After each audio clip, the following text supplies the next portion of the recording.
I'm Sir Flowbojan Thunderhammer. And I'm Teflon Frosthammer. And I'm Cabbage Tidehammer. And this is Whack. If Amtgard knighthood means anything, you can't knife a motherfucker and keep it. And the thing that people need to understand essentially about arts and sciences events is that your scores don't matter. Do you want a black phoenix or a white phoenix? Jeez, language, man. We're on right. a freaking podcast, for fuck's sake. Mind-blowing experience, right? Hello, everyone, and welcome to Whacked, where we discuss topics important to the Amtgard community at large and talk with interesting people from around the foam fighting world.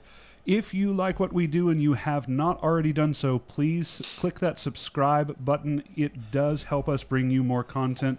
This week we have, and I'm reading this directly from your Amped Wiki, Warlord Sir Paisley Sunset of the Blackfire Pass of Rising Winds, also sometimes known as Raven the Swift. Thank you so much for coming on, Raven. Hey, what's up, guys? How you doing? Not a whole lot. Who did you make enemies with that changes your Amped Wiki to that? So that's been like that for like 7 years probably. I never bothered to update it. Oh wow! It was made by basically when I was still belted under Sir Potato. His knight was Brennan, and at the time I was training a lot with Brennan, and he just went through my Amp Wiki and just added a bunch of things in there that my other friend had put in there, and he just changed it all because it was really funny. I didn't even know that was in there for a couple years until someone was like, "Hey, why does your Amp Wiki look really weird?" And I was like, "I don't know." So I went and looked at it, and I've not bothered to update it at all, which is real unfortunate. My buddy Justin had originally set up my Amp Wiki, and I assume spent at least 3 hours putting all the information up there just for it to be messed with, and you know. I mean, there's a history. They Yeah, could always like, go back. as long as we're having fun with it, though. I mean, like, that's the fun part. You have so I want to find out how you got in, but you have a biography. You're one of the first people I've ever seen that has a biography filled out. Your biography says, once upon a time, there was a very sweet boy named Paisley Sunset. He lived in the middle of nowhere where it was cold, humid, and miserable. One day he moved to the Emerald Hills to be trained by the mighty Brennan and Brett duo. This went well, so he stayed forever. The end. This went well. So I knew when you told me you're going to read off my Amp Wiki, I'm like, nah, I'm not going to change anything in there. Yeah. Let's just go with it. Yeah, so I'm from Ohio originally, and in 2015, I had decided to, like my night before me, to come down to Texas for a while and do training with the Sword Knights down here. And I was down here for a year and a half, and did a ton of training with them, and eventually I went back to Ohio I was down here for about a year, and then went back to Ohio for a year and a half to get my Warlord and get my Sword Knight in the Rising Winds, Right. just because that's something I really cared about. And then right afterwards, I just moved back down to Texas. My girlfriend lives down here. Nice. Nice. Yeah. Oh, nice. So Texas is the hyperbolic time chamber of Amtgard.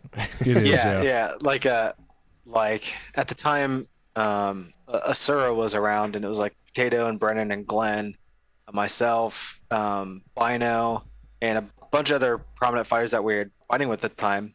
Glenn had come down to Texas to do some training with Spin, and then eventually stayed down here.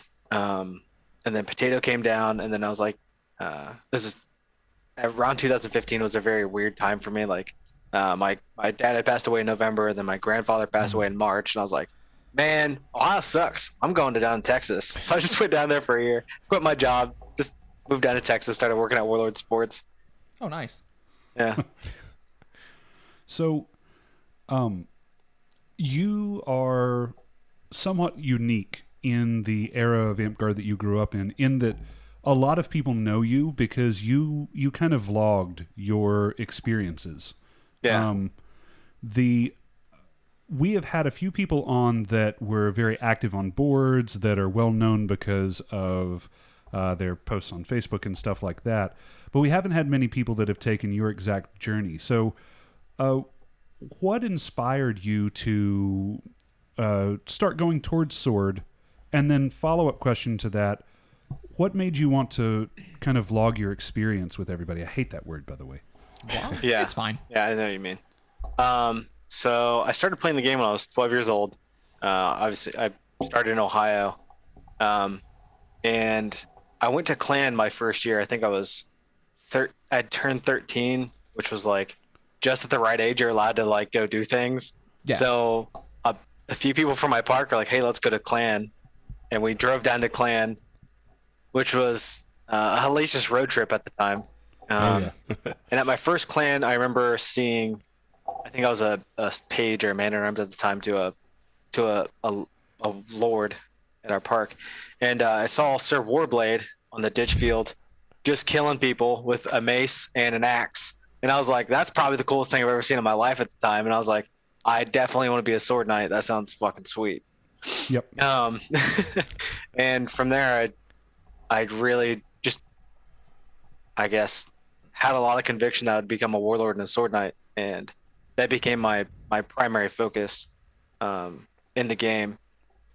And then I had taken some time off when I was in high school, and I came back to the game when I was 20, and I became squire to a flame knight at the time.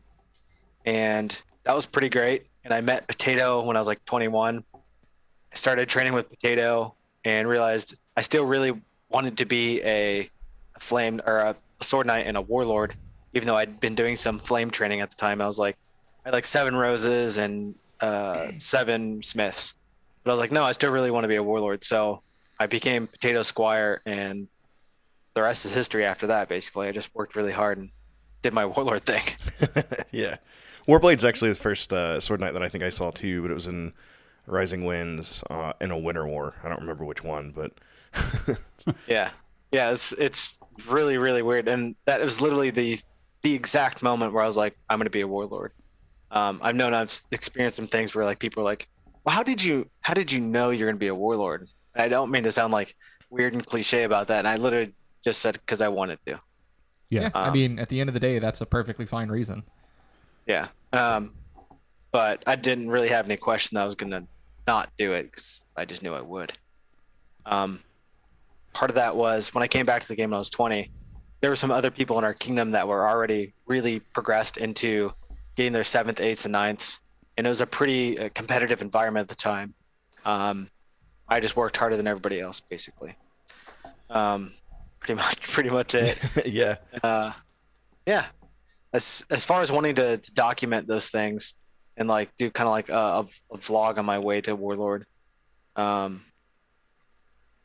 Was that just you? Because I know that a lot of people, when you were spending time down in Texas there, I saw a lot of stuff coming out of that house. A lot of, here's us having fun and just generally like hanging out and being friends. But there was a lot of fighting videos coming out at that time. There was a lot of other stuff coming out. Was it just you that was doing it, or was this kind of a community project? Oh, you mean the videos with like when me and Brett were doing stuff? Yeah. Oh, so me and Brett only lived 5 minutes away from each other. Like, let's see, 1, 2, 3 blocks away from each other, basically. Oh, nice. And he and I would, since we lived so close to each other, we'd have practices together and stuff. And when you get a few people in an environment like that, you just start making. You're like, you think of new stuff, and you're like, hey, we should probably record this and make stuff. I know Brett had a segment on Warlord Weekly, and he wanted to continuously make content, but he didn't want to do it by himself, so we just worked together to make some content. Gotcha. That was just, I think, a part in time where like Monkey would come up and visit from Hobbs, and then Glenn would be there. Or we would go. The Dallas people would go down to the CK or the wetlands or whatever, and we just had a very active community at the time. I think we had a lot of cross-mingle interaction between a lot of different fighting companies just in that area. Like, we had a lot of information from the wheels coming in and the torches and Asura and the rogues, and just kind of all working together to get through all this data and stuff. And just the stuff we were kind of figuring out, we're like, oh, we want to really record this stuff. Yeah. Yeah, and for our younger listeners that may not know this, if you've never been down to the Texas, we were joking about it being kind of a hotbed, but one of the reasons is where he was talking about the coming from Dallas there, you kind of have a triangle of 3 different kingdoms. Mm-hmm. You can hit, 6 or so weapon masters a year by traveling less than 2.5 hours. Damn, I didn't know that. Yeah, if you're from DFW, it takes you 3.5, 4 hours to get down to Houston. and it takes you 3.5 hours or 3 hours exactly to get to Little Rock, Austin, and it takes you about 3.5 hours to get to San Antonio, which two of those are San Antonio and Austin are the same kingdoms, but I mean, those are all really freaking close to each other, and each of them at the time were pretty big kingdoms. The Emerald Hills technically is located in Oklahoma now, but Oh wow. no one there's only one warlord in Oklahoma, and there's probably 5 or 6 warlords in the DFW area. Right. Dallas Fort Worth, for anyone who doesn't know. Yeah. Yeah. So when we talk about a lot of the old school knights, a lot of the sword knight talent coming out of that area, part of the reason was our kingdom, Winter's Edge, for example, is somewhat isolated. We're 8 hours away from Florida. We're 7.5 hours away from rising winds above us. We're the appropriate number of hours away from Florida. Okay, yeah, we are the appropriate number of hours away from Florida. But you then compare that to a situation where any of the people that came up from Texas, all of these famous names that we know, yourself included, there's a greater potential just to be able to go visit and hang out with people that are, you both drive 2 hours and boom, you can find a Walmart parking lot to fight in if you needed to. So yeah, just a geographical thing that I don't know if we've ever discussed on the show before, but there's a lot of kingdoms in what in Amtgard terms is a relatively small geographical area that provides a lot of good fighting there. And I don't want to make it sound like it's just fighting either. I mean, it's a lot of good Amtgard period. A lot of our best artisans have come out of that area for the same reasons. They can go and look at the creations that people in multiple different kingdoms are making. It's easier to meet up and teach. Just a really good Amtgard environment. Good reason to grow your Amtgard around the area too. Yeah, I will say the battle gaming scene is a little lacking in Texas compared to some areas. Like the wetlands is not that bad. The wetlands is pretty on the edge of like having really good battle games in their designs, only because they had some cross pollination from different areas. Like the rogues travel a lot, and Glenn, having been to like the different corners of the game, have brought a lot into their kingdom. So the wetlands is pretty good as far as battle games are considered, but the EH and the Celestial Kingdom are kind of behind as far as design goes. But as far as the fighting goes, again, if anyone doesn't know, basically from 2013 to 2018, basically you had this really cool transformative period and high-end sword fighting for a couple reasons. Basically, my fighting company at the time, Asura, our whole objective was to teach people, to train people, and to travel around and learn new things. Yeah. And Glenn, having been almost a doctor in computer science, Potato was a teacher, and some of the other people that we knew, like Anatole was a teacher at the time. I know Shion worked with him. I think Anatole still is a teacher. Yeah. The last time we talked to him, he was. But it was this really cool thing because we basically all the people in the area, like the rogue, a lot of us in Asura trained with the rogues or had rogue fundamental training. We basically had this thing where like everyone that was a high-end fighter at the time, including the torches, basically all knew the same information, and that information could be tested and tried against the experience of like the torches and the wheels and stuff like that, to where like if we brought a new idea into the environment, we would go to like an event and do a bunch of what do you call that, a think tank basically, to see if these techniques even work. And the cool thing was, because everyone basically knew the background of the other fighters, you could have a pretty honest conversation about how these things are like martially true or not. Right. Which is pretty interesting. Like if we had a rogue theory come in, we'd basically have the torches be like, this stuff isn't very good, or this stuff is very good. And then it just happened to be at a time where like the wheels were doing a ton of work to really figure out some of the new cutting edge thoughts and theories. And then you had the torches coming back to prominence and getting back into the game. Right. And they brought almost 100 years of fighting between a lot of them.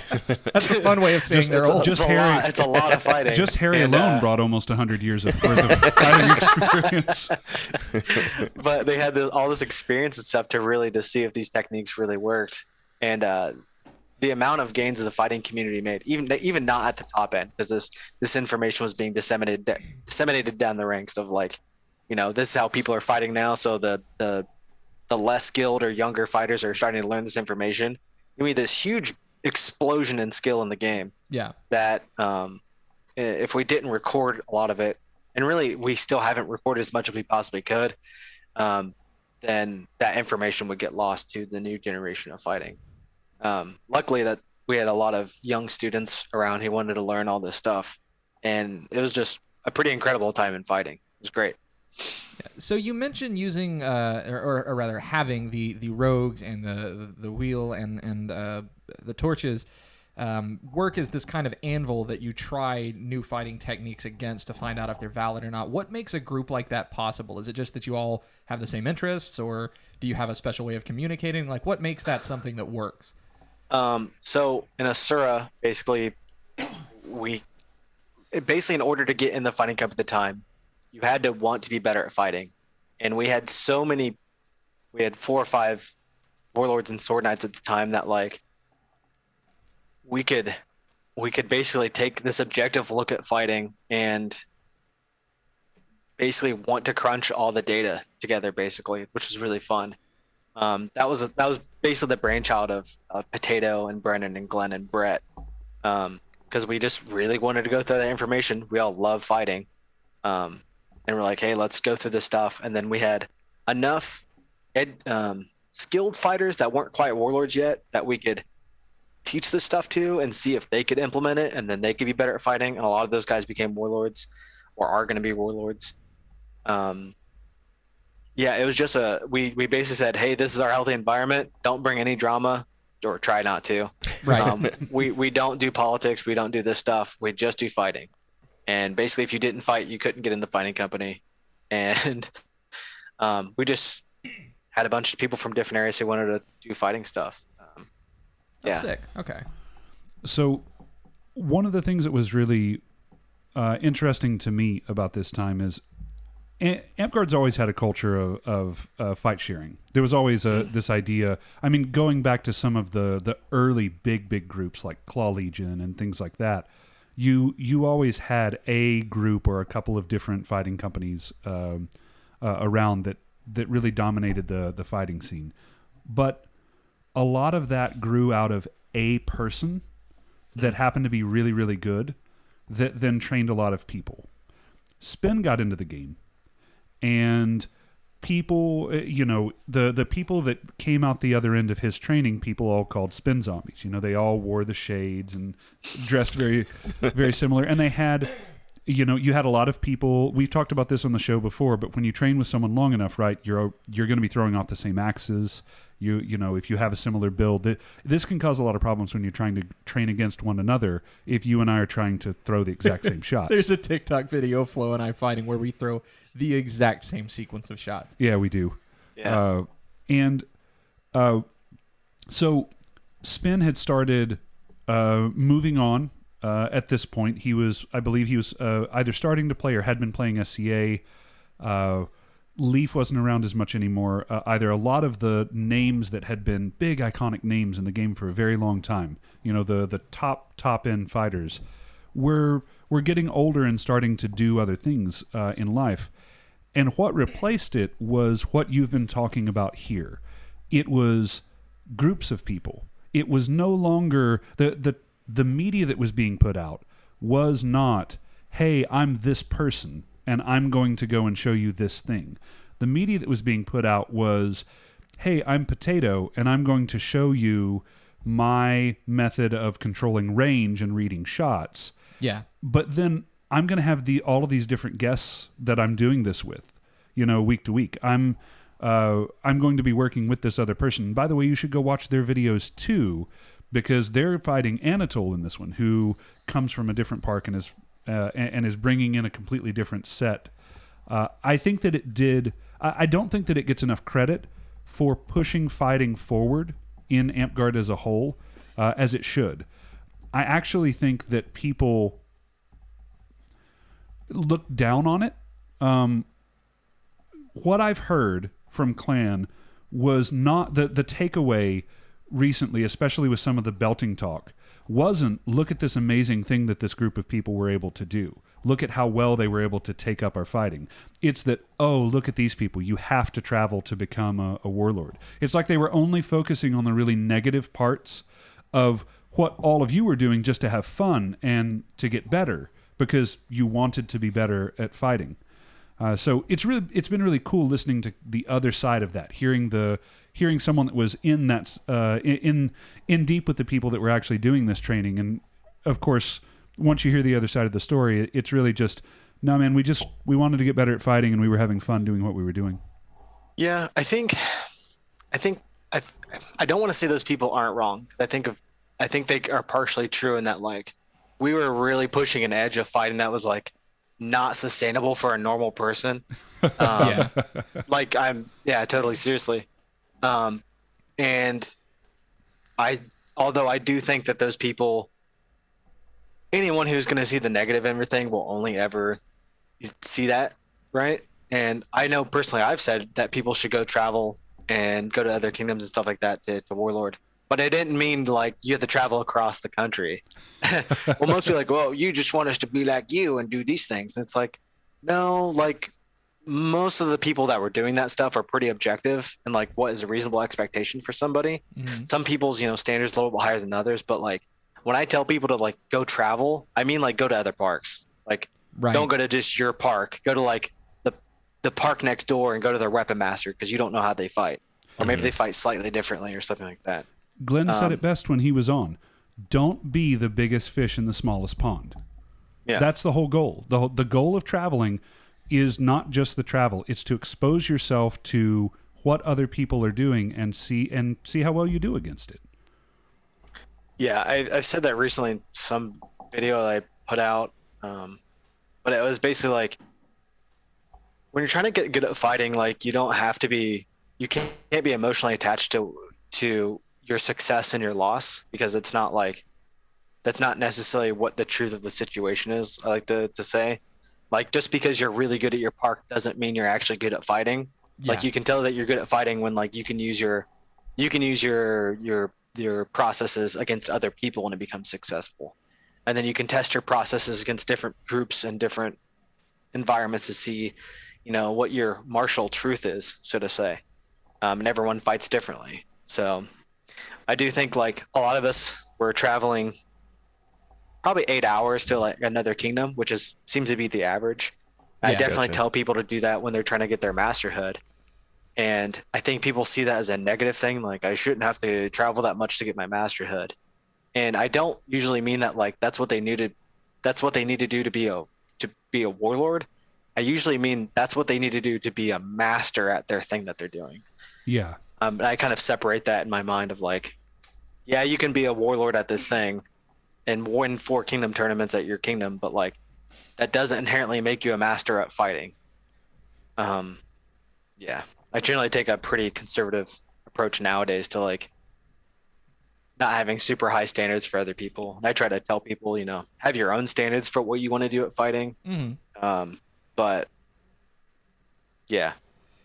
So you make this point about having you called it a martial truth, or just having a process, and everyone should have a sort of different process. How does somebody go about sort of refining that for themselves? Is there a one-step way to do that, or how did you do it for yourself?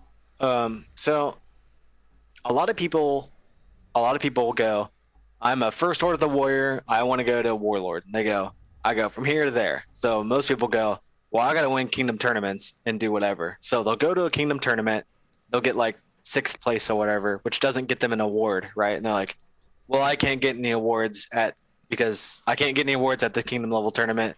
That means we should lower the standards of tournaments and shit like that. Yeah.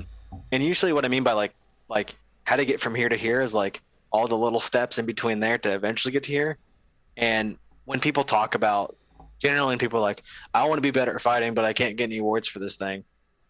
Their first thought is to go from their park to kingdom. And it's never like, you have your shire, they never think like, well, how can I get more people to come to my park to make it a barony?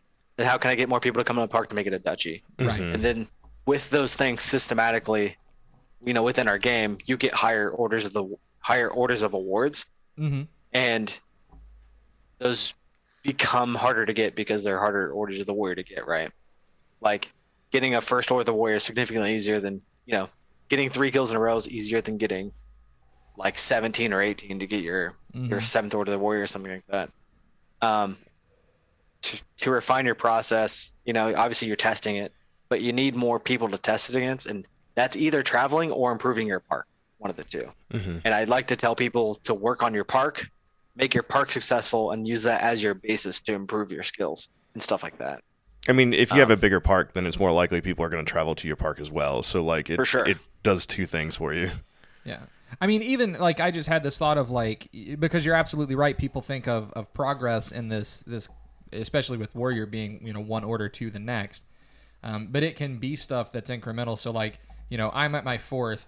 The next step might not be my 5th. It might be not eating it every time somebody throws a fake. And so that's a thing I work on. And then once I've got that down, and then that makes that 5th order infinitely more attainable, and every order that comes after it as well. Yeah. And like people mostly focus on the results of their training and not the process of their training. Like for a long time, like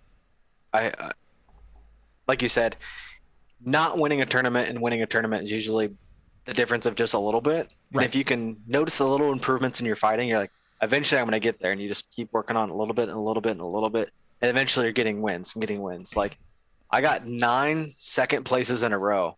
I won a tournament, my first tournament ever. I got 9 second places in a row, and then I won my second tournament. And that was just the difference of like, one day I was really lucky, and then it was a bunch of just working on little improvements to eventually solidly win my second tournament. And when I won that tournament, I won every bracket except for single sword. And I was like, okay, I made it. And then you just keep working on it incrementally. Yeah, I can get behind that. I will have days where I come out to park and I'm like, I'm going to work on blocking. I don't care if I kill a single person, but I'm going to catch 3 blocks before I throw. I suck at that game still, but it's something I work on from time to time. So. Yeah, I know a lot of young fighters, they want to emulate high-end fighters, and like a lot of high-end fighters travel around. They don't spend a lot of time at their park, or they only come out every so often because they're off doing something else. I know a lot of younger fighters want to emulate that and go to wherever the skill is in their region or whatever. But I will say, like, my journey from like my 2nd order of the warrior to my like 7th order of the warrior was spending a lot of time at my park, recruiting people, working on retention, working on getting people to show up to the park and have a good time, because that means they're coming back. And like the only way you can actually get better at the game is fighting other people at your community. And if no one wants to come to your community, you can't get better at fighting. So Absolutely. It's directly beneficial to work on your community and make sure everyone's having a good time.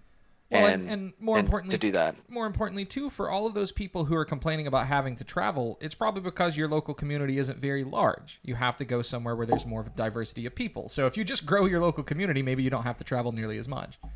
Yeah, for sure. I know a lot of people be like, they think that getting better at fighting is just like, I don't know, magic or something. Yeah. Like I just fucking got good at fighting. Then I went to this place and they gave me an award and it was awesome.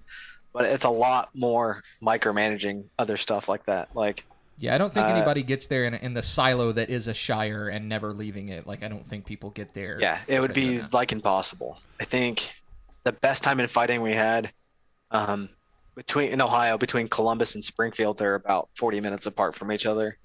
And I worked to make Springfield a duchy. Eventually Springfield became really good, and then I eventually moved to Columbus because that's where my night was, and then we worked on making Columbus a duchy, or vice versa, one of the two. But basically worked on making these 2 areas fun to play at, to have people there. And then I just kind of got my friends in Springfield to do more fighting, and then Columbus Park did more fighting, and then we basically had 2 kind of bases to work off of. And then at that point you have basically 2 duchies that you can go every, let's see, 8 tournaments a year, because we made sure we did our Weapon Master, we did our Quals tournament every single time that it came up. So you're talking about at your duchy level parks doing those Weapon Masters and stuff, right? Yeah, I forgot to mention that earlier. A lot of those parks, people who want to be good at fighting, they're in their shire, but they don't think like they think about getting the reps of doing a lot of fighting, but they don't think about organizationally like getting more tournaments to happen. Like when I was down here in Morning with Glenn, they're like, well, we haven't done a tournament in forever. And I'm like, well, no shit, you guys don't have any Orders of the Warrior. You never do tournaments. Like, Preaching to the choir here, brother. Like I literally ran on that. That was my he's thing. our Like current monarch. a lot of people have talked about like wanting to, there should be more 4 and under, 5 and under, whatever and under tournaments at like kingdom level and this, that, and the other. I'm like, why don't you just do it at park? Like, yeah, literally nobody's stopping you from doing that. yeah, like all of this can be solved. I feel like this is just trying to kick the can down the road kind of deal or something, right? Like, yeah, I don't know. Like a lot of people put the onus on their kingdom to hold more tournaments, and it's like your park's supposed to hold at least 2 tournaments every 6 months. Mm-hmm. Why are you not doing that? Mm-hmm. Well, yeah. Like our region, when I lived in Ohio, our region would get upset at their monarchy if they didn't do the tournament. That's awesome. They're like, you're Yeah, supposed good. to do the tournament. Where's the tournament? And in some cases, like, if you have some guy who wants to be better at fighting or something, and they're kind of like making everybody do the tournament for them so they can get an award. Sometimes that's shitty. Yeah. That's kind of the other component of like of getting better at fighting is actually just being a hospitable person that people want to be around. Right. Like I know a thing, not to sound like a brag or anything. A thing when I got knighted was like, man, people really like playing Amtgard with you. We should knight you. And I was like, yeah, I'm nice to people. I'm nice to people in general, but like you have to be nice to people to get them to engage in the thing you want them to engage in, and have them coming back time and time again to help you. Mm-hmm. I don't know if you guys know, probably won't know him. He's a guy named Rakir. He's kind of the first original really good fighter in Ohio, and he's a member of the Torches. And he was like a stick jock back in the day. Mm-hmm. Of like he used to say, none of us wore garb because we didn't think garb was important, and he's like, you should wear garb because it makes people come back to your game and they want to play with you. Bingo. Yeah. So we basically Chad's whole thing was, in order to get better at the game, you have to have people around you who want to play with you. If you're an asshole to people, then you're never going to be good at fighting. Mm-hmm. So that was a huge inspiration for us in Ohio to be, better people. You mentioned the headspace a little while back, and I have talked before that to tie this back into previous episodes, which all of you should go watch. The fighting in tournaments is a different headspace than you use when you're fighting in a ditch or something like that. That's why you should be doing these local tournaments. That's why you should be in a situation where it's a best 2 out of 3 or something like that. It doesn't matter if you can't get an award from this local shire tournament because this is your shire that you're in this hypothetical. It's the fact that you are competing and that you're learning how to get into that headspace. But more importantly, a little earlier you talked about training headspace. And this is something that we got to talk quite a bit with Anatole about when he was on as well. It's one of the areas of the game that I really, really like. I think that a lot of people, when they're doing ANS or something like that, they can see the steps that they have to take. Right? If I want to sew up a tunic, I need to go to Joann's, I need to buy the fabric, I need to have a rough sketch of what I want, I need to start cutting stuff out. All of those are different steps that are really easy to lay out. I totally agree with you that people look at fighting and say, I am currently a first level Order of the Warrior. I want to be a 10th level Order of the Warrior. And so I will just do the things to become a 10th. I'll just start fighting more. But they don't apply that same methodology to fighting. They don't say, what do I need to do to get to 2 or 3?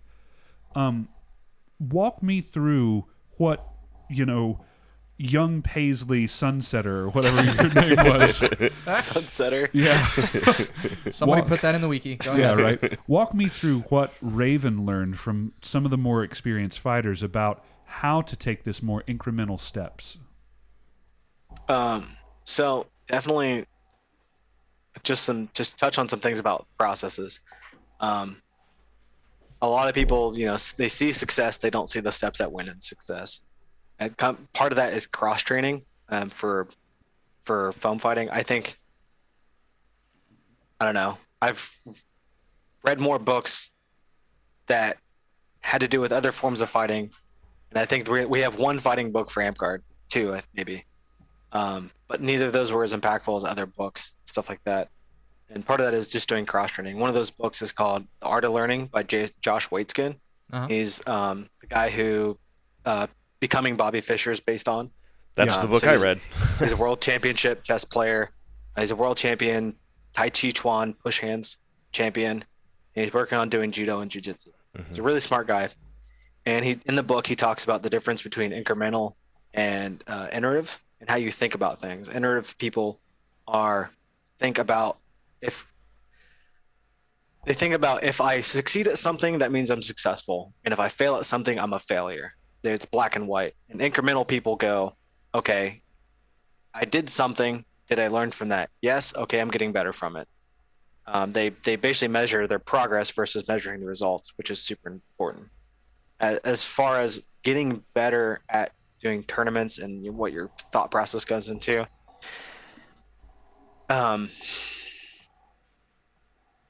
you have to. So in order to be really good at fighting, you have to think. You can't think about the challenge in front of you and what it takes to be better at fighting. And this, I can't think about if say I had to fight Flo in a tournament and I'm not a warlord and I had to fight Flo.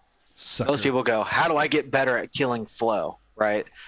Well, if they beat Flo and they have a solid process for doing that, but that process was specific to beating Flo, they aren't inherently better at fighting. They're just better at beating Flo. Right? That result is very, very minimal in its benefit to getting you better at fighting. You have to think about getting better at the next level of fighting, not specifically to a person. Mm-hmm. So I like to say, don't fight the thing in front of you. You have to fight the many, many, many other people ahead of you. So you have to come up with processes and stuff that make you generally better at fighting. And you have to think about outside of the box, things that might happen to you in a tournament setting, not specifically what will happen to you at a given tournament. As far as getting better, you could look at it at stages, in order to go from your first to seventh, you really have to know 3 shots. Mm-hmm. You can know 3 shots, how to set them up off of attacking somebody, defending, and countering. You have to know if I throw this shot based on this position of my body, these other 2 shots might come out. If you can know 3 good shots and you know the answers to those 3 shots, you can probably make it to your 7th pretty easily. Just because people aren't inherently very good at fighting. And if you keep it to just that and you don't do anything else outside of that, you're probably going to be fine. And specific to our listeners here, when he says answers, what he's talking about is when I throw this shot, what is going to be returned to me? What do I need to learn to block? What are the common things that are going to kill me within 1 or 2 shots after I have thrown my I'm going to kill you shot, my high percentage shoulder shot, or whatever it is, right? Yeah. Today I learned I don't know 3 shots. When I say 3 shots, I really mean 3 attacks that will land. Mm-hmm. If I do something and you do not immediately answer back, I'm going to kill you with my next shot. Or kill you with this next thing. If you have 3 things that you're this 100% going to kill this guy, and how to make those things happen, you don't have to know a bunch of concepts about fighting. Right. You can know a few things. And that's really if I can always set up hitting someone in their board, if I'm right-handed versus a right-handed person, if I can set up hitting someone in their board side shoulder with 1 or 2 setups, then you could probably get to your 5th or 6th, really. Mm-hmm. A really common one is step at an angle, throw across. You have your hand high. If they answer and throw back cross, you're going to block, step right again, hit him in the shoulder. Or if I throw across as I'm stepping right, they throw a board side, I'm going to immediately throw my board side shoulder too. If I throw across, they don't do anything, I'm just going to continue with my plan and hit them in the shoulder anyway. Right. That's 3 setups for the same shot, basically. If they can do that, that's pretty easy to be successful with.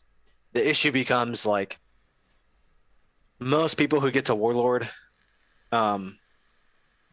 without having experienced a lot of inner kingdom or multi kingdom experience, they tend to they have a style, and if they haven't experienced outside stimuli to really challenge that style, they'll just have that style forever, basically.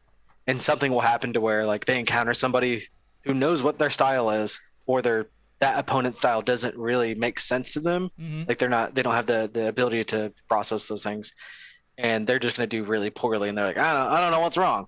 I guess I'm not throwing these shots very well. You're like, it's not that. It's that you don't know concepts of fighting. The opposite of a concept. I don't know. The very narrow approach to you know it, this right? very narrow approach to doing things, and you experience that a lot in certain areas that are kind of remote from other places, depending on like how much like crossroads your kingdom has and how many inner kingdom events that your kingdom has, really determines that. Like there's not really many like inner kingdom events in like the Northern EH or Rivermore, or Mhm. like out in the Northern Lights in Blackspire, or in California for that matter. So they're very isolated, Fair. stuff like that. But as far as getting better, you have to improve your processes of fighting. I was fortunate enough to had been trained by my friend Sorn. He was originally from Silverwater, and he was trained by freaking Sir tall guy with long hair. Flow. Really handsome. No. Flo. Never mind. Not Flo. You Really said handsome. handsome. Yeah, I know. Tanked it. Tall guy, long hair. That's really He's handsome. a flame knight. Tobin. Hold on, I gotta look this yeah, up. I think his name. So yeah, my first I day I came said, to oh park. yeah, I have no idea who you're talking about. My friend Sorn was trained by this guy down in the wetlands, or down in Florida, who's really good. So fortunately, my first lesson I had was focus on your body mechanics and footwork, and that kind of transcended into like learn concepts about fighting. Don't learn specific things. Tall guy, long hair. Was it Cho? Was it Chohag? No, I know of that person, but I think Tombo. Tombo. That's what it was. Combo, yeah. Oh, I miss Tombo so much. Tombo was, I think that he went on to win several kendo tournaments and stuff like that. But he reached a point where his joints just couldn't hold up anymore. Tombo was amazing. So I've heard. So Yeah, so he was trained by Tombo, and thus me trained by him. He trained by me. with many sports, like, you know, if you're growing up playing like a soccer or something like that, a lot of times you'll develop like bad habits and stuff like that because you're not exposed to better training or something along those lines. Did you experience some of that kind of thing where like you had a bad habit and had to break or something like that? Sure. I'm trying to think of. It's hard those to usually those usually come about as like you're experiencing a certain thing and you had your solution to that, and that solution never really got checked. I mean, chainsawing is a good one where your arm is like you hold it in an extended position and someone goes to attack you and you bring your sword all the way back. I did that for a long time, and eventually I just get out of the habit and do drilling to fix that particular habit. I used to do a lot of like really deep forward lunging, and that would result in like getting like tendonitis in my knee or something like that. Yeah, like Eventually I had to way fix- overextending over your. Yeah. And I eventually had to fix that and just stuff like that. I mean, I could even look at like patternistic bad habits of like when I was doing a lot of training with Potato and doing a lot of rogue theory stuff, I developed a very responsive way of fighting to where like I would not attack somebody until I could get them to throw a shot at me and I could block and then start my attack. So, and that was never an issue until I encountered someone who was like, oh, you only attack me if I attack you.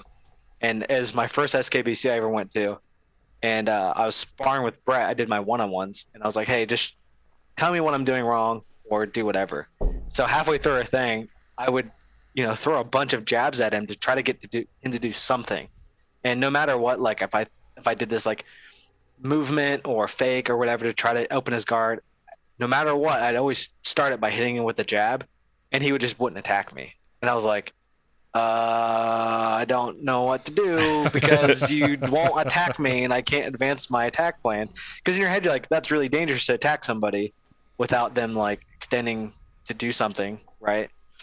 So he just didn't attack me. I'm like, oh, I don't know what to do because you won't attack me. And he's like, you have to actually just hit me or try to. I'm like, yeah, that that clashed with my thought process or whatever. Mm-hmm. And that's just like a kind of a patternistic a process error, basically.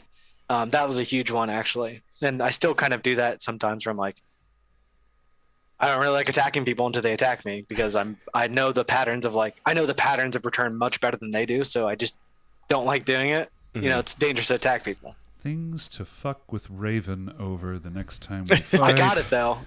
I'm way better at one-shotting people now. So what broke you of it? We actually have a player here who is in that same trap, right? He's hard to beat because we are more likely to throw on him than he is to us, so he knows the pattern better that way. But he's kind of plateaued pretty well.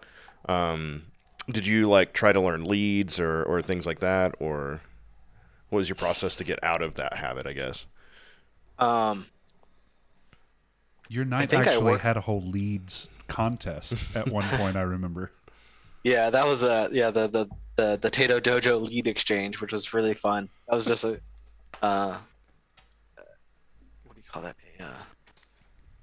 A configuration of different setups and stuff to make your signature moves and stuff. Mm-hmm. I think what helped me break me of that was actually getting better at fighting, because when random new players come up to you and they realize that you're good at fighting, they don't want to attack you because they're scared of you. Mm-hmm. And I had to learn how to attack people despite the fact they would not attack me, which was kind of a transitional period for me, when I could still fight very responsively, and I got my warlord, and after that people are like, oh, that guy's a warlord, I don't want to attack him. And I'm like, I don't want to attack you, that sucks. So I had to learn how to just fight better, I guess. I don't really know how to explain how I did it, other than I learned other things that made people do dumb stuff. Like, you can take, if you look at the way someone attacks with their patterns and stuff, you go, okay, I can be reactive because I know this person doesn't attack very well. Well, I'll just wait for them to do something, they attack, whatever. Well, that wouldn't work, right? Because they're not going to attack you. But that is a general weakness that people have, is that their attacks aren't very strong. Mm-hmm. Well, also with that is that you find that people don't have a good mechanical structure in how they hold their guard. A lot of people just kind of stand there with their arm tucked. They're doing this, and their hand isn't extended or very strong. They're kind of hunched over, or maybe they don't feel very confident on their feet. Well, I found out if you walk up to somebody and they haven't attacked you yet, and you just smack their sword out of the way and then hit them, they can't really do anything about it. So my result just became just smacking them in the hand or smacking their sword out of the way and hitting them, which is pretty energy efficient if you're in a tournament. Mm-hmm. Yeah. Well, and this goes back to some of the tournament stuff we talked about before too. If you can get that first win, then you have a psychological advantage over a lot of people. Not everyone, but a lot of people, when they get that first loss in a best 2 out of 3, it's kind of a big mental blow to them. They start playing more defensively. I want to switch things up a little bit because we're starting to get close to the end of time, and you mentioned something early on in the show that I wanted to circle back around to. We have the three of us have done quite a bit of service and leadership stuff for the game, and I do not want to present you as a one-dimensional Amtgarder, though I have really enjoyed the fighting talks that we've had on there, because something else that you have mentioned more than once is that you have helped grow several parks from very small parks up to very large parks. And not only that, but you consider it as important as your journey to getting better, or maybe integral to your journey to getting better. What are some things that some of our listeners that perhaps have smaller parks could do as beginning steps to help grow their park? Okay. Well, part of that is you have to know where your strengths are. If you're good at making battle games, you should make battle games. If you're good at doing admin work and you're good, I consider that your regent and your monarch. Do that, and then leave the people who are better at the other thing, leave that to them if you want to. But you really have to play into your strengths. For when we were making our parks big in Ohio, I am not an admin person at all. Luckily, I had very good monarchs and regents there. My knight and his wife at the time were very good monarchs and very good regents, Juicy. And in the other parks, a guy named Robert Filkins is a really good lifetime monarch of his park. He's been monarch probably 20 times or something. Yeah. Having those people there to handle all the stuff I didn't want to do was phenomenal. I really enjoy making battle games, and the reason I like making battle games is because that's basically the reason people keep coming back to Amtgard. As far as like growing your park is considered like a huge thing, just that you have to kind of get in the mindset of just a normal Amtgarder. It's like, if you don't tell people what's going to happen at park, they don't have anything to look forward to, and they have no expectation of what's going to happen. So a large thing was, a couple days before park, probably Wednesday or Thursday, I'd be like, hey guys, this is what you can expect at park, blah, blah, blah, blah, blah. And I'd have like 2 or 3 battle games written up. Mm-hmm. And then Friday would come around. I think we played on Sunday. So like Friday, Saturday would come around, and I would post it again in our Facebook page. And then I would look at who liked the thing and who commented on it, and then I would see who didn't. And I would go in our members list and message each individual person like, hey, dude, we're doing this stuff. You should come to park today, and stuff like that. And it would take like 20 minutes, maybe 20 minutes to message all these people to, poke them and let them know like, hey, there's some stuff going on here. You might have fun at that. Also, you poke them because they want to feel wanted in their community. And if I go, hey, John, you should come play Amtgard with us today, they're like, okay, I would love to come play Amtgard with you. And then they come play Amtgard. It's great. Yep. I'm going to tell you why what you just now said is my favorite response that we've ever gotten on this show. Before that, while Flo monologues, I have a call I have to go deal with real quick, so I'll be right back. Yep, cool. But Flo will buy me 40 minutes of time. So. Okay, hurtful, true, but hurtful. I'm going to tell you why the response that you just now gave is one of the favorite that I've ever heard on the show, or I'll just say the favorite that I've ever heard on the show. Thank you. We've had a lot of people give great answers. Different activities that you could do, A&S nights, going over to gaming shops and things like this. All of these are really, really good things that you can do. Community building sorts of things. Your answer, though, was to make Amtgard better, right? If I summarized everything that you said, it was make better battle games. Train people up to do leadership and have good, strong leaders in there.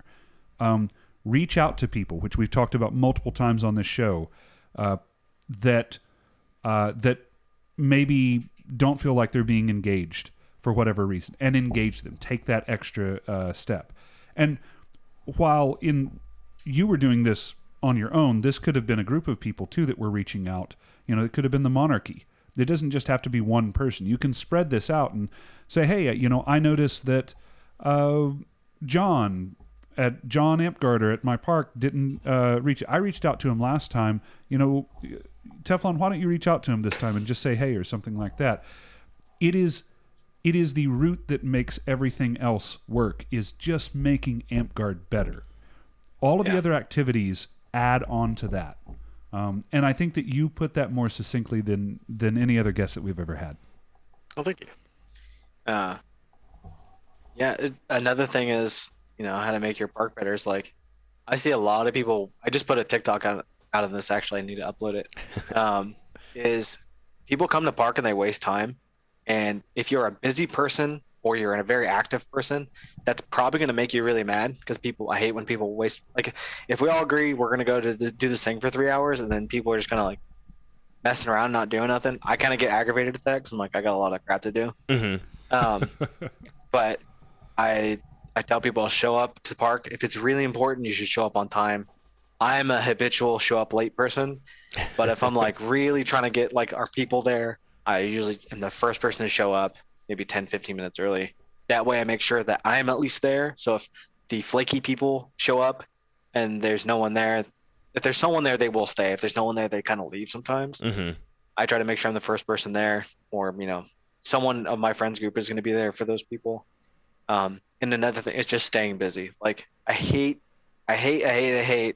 when people do 10 minutes of activity and playing like ditch or ring the bell or something.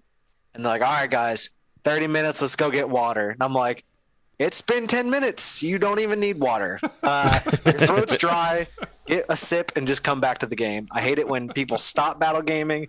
Like they did a battle game. They're like, all right, or they do ditching. This is a huge one, but people do ditching and then they go, all right, everyone go get water. And you're like, well, if someone needs water, they're an adult. They can walk off and go get water and come back. We can keep ditching. Yeah. Like I hate it so much, but structuring your park in a way where it's like, all right, everyone shows up at the park. The first, first 45-minute people show up, which is like usually your core of players.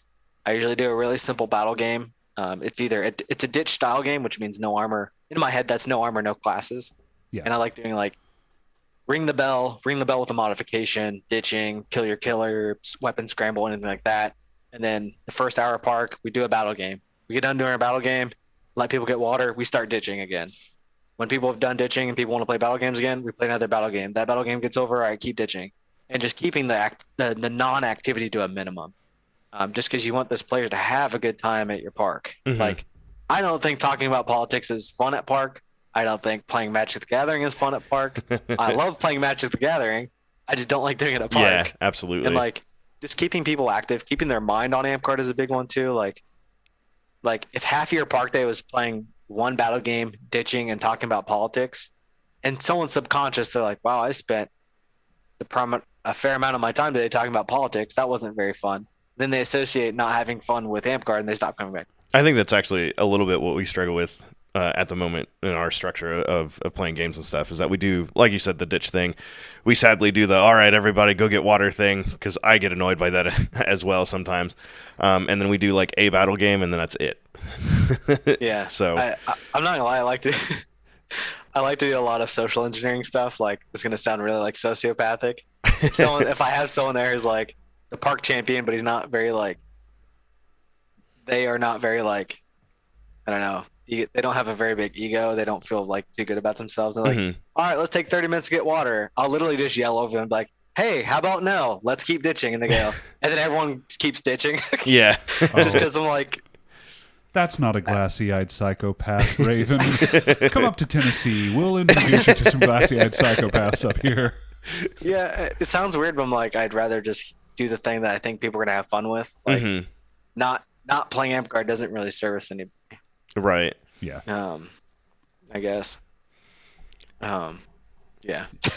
Oh, no, I was going to say we're getting pretty close to time. So normally we kind of get set up like do you have a fun or funny story that you can tell that like kind of showcases like you and Amp Guard basically, you know? We do ask, based on earlier guests that we've had, that if a crime was committed, please redact the names.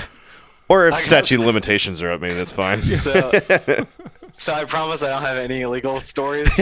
Although I've been in the game for like 20 years and I've kind of played all over the place. Yeah. I know about some pretty bad Texas horror stories, like the Green Dragon story. I know about that. That's really screwed up. Now some of my favorite stories are kind of the ones I guess I'm known for. And one is like I almost every single year at Cape on the Borderlands, I climb the castle wall just because it's fun. Yeah. And one of the times that it happened was at Keep 2016, I think, and we started the battle game, and I was talking to this guy who's like almost 7 foot tall. He's like 6'7", 6'9". His name's Apple, and I was like, Apple, let's run over to the gate and just throw me up over the wall. He's like, all right, cool. So me and his whole fighting company ran all the way to the castle. Apple threw me over the wall. I was playing assassin. I had like enchantments and shit. I get over the wall and there's only archers inside the keep because for whatever reason they weren't like the way the battle game was set up was like players are supposed to play across this horizontal space and the keep was up here. So we all basically did this, climbed up inside the castle, killed the archers. I had some extra swords and stuff, and the archers just keep spawning perpetually. And I kill the first archer. I jump out of the tower. The other archer starts shooting at me. I run over the other tower, kill that guy. The other one spawns alive, and like I keep using my swords to block his arrows because I don't want to die. I ran out of swords, so I hid underneath the keep tower, and I was like, oh shit! Well, I gotta hide. And I waited for the guy. He like stuck his bow over the ledge of like the second floor to the first floor to try to see if he could shoot me. So I just hit his arrow off the knock. He just fell down. And I ran over the door and kicked the piece of wood off the door and just opened the doors and immediately ended the battle game. That's amazing. It was pretty funny. It was super duper funny, actually. I was like, I don't know what to do. Yeah, that's my favorite. One of my favorite Amp Card stories. That's good stuff. Well, hey man, I really appreciate you coming on. Yeah. I always love talking about fighting, but my background, in addition to loving the fighting, the combat, the tournament aspect, has also always really been really big into service and leadership in the game too. I think that we got to see what I'm going to call a really humanizing side of this, because your name, without being spoken, gets toted around as one of these people that had to go do all of these things or would not be where they are. And as you said, that may be true, but this wasn't a forced thing. You wanted to go do these things. This is where your friends were. You wanted to hang out with these people, and it wasn't just the fighting either. You've contributed quite a bit to the game in other ways as well, helping parks grow and things like that. So thank you so much for everything that you shared. It's been really cool. Stick around for just a little bit. We're going to do a little after hours segment with you. And I don't know which button it is, Jeff, but could you press one of those buttons and see if it works? Hey everyone, thanks for listening. If you liked what you heard, be sure to subscribe to our podcast on YouTube or Spotify to get notified about new episodes. And make sure to follow us on Facebook for announcements and more. And I almost forgot to say this, so I'm going to say it after the rollout. Thank you so much to our Patreons. We're actually building a new outro right now that has that built in, and I thought that it was already on there, but it's not. So thank you so much for supporting the channel. If you'd like to support the channel, all of the links to do that is in the description below. Thanks, everyone. Yep. Bye. Yeah, big